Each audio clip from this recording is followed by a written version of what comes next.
Возведение 3 физкультурных комплексов на особом контроле Минспорта региона. Не все стройки идут гладко. Самый проблемный объект – физкультурно-оздоровительный комплекс в Троицко-Печорске. Там новоселье переносили не один раз, и точные сроки непонятны до сих пор.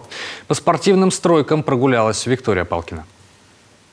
Металлический каркас установлен, стройматериалы на площадке, готовность объекта почти 40%. Новый физкультурно-оздоровительный комплекс в райцентре Перлузия начали строить в прошлом году. Сегодня есть небольшое отставание от графика. Село Обьячево остро нуждается в плоскостных сооружениях. Нам не хватает борцовских залов, нам не хватает залов для волейбола, нам не хватает залов для других видов спорта, настольного тенниса. И вы понимаете, такой объект, он крайне необходим.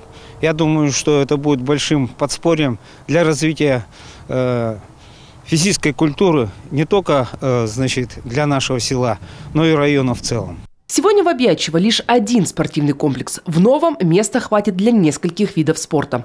Волейбол, мини-футбол, баскетбол, художественная гимнастика. А главное, что Перлузский район сможет принимать турниры не только районного уровня.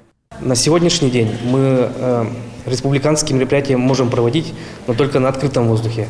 А именно в помещениях игровых видов спорта у нас пока нет возможностей. Но с появлением физкультурно-оздоровительного комплекса у нас возможность появится.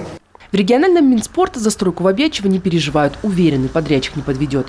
Нет опасений и по объекту в Ухте. Там появится профессиональный борцовский комплекс. А вот Троицко-Печорск на особом контроле. Здесь стройка началась в 2020-м. Осенью прошлого года все встало. По информации подрядчика, причина не только в удорожании материалов, но и в самом проекте. К сожалению, на начальных этапах строительства были проблемы с проектно-сметной документацией, потому что это проект повторного использования. В настоящее время проблемы с допроектированием завершены, и мы надеемся очень, что до конца этого года этот объект будет введен в эксплуатацию. Универсальный зал с трибунами и подсобными помещениями в 1000 квадратных метров готов в Микуни. Этот объект – второй этап строительства большого комплекса. Стоимость – 106 миллионов рублей.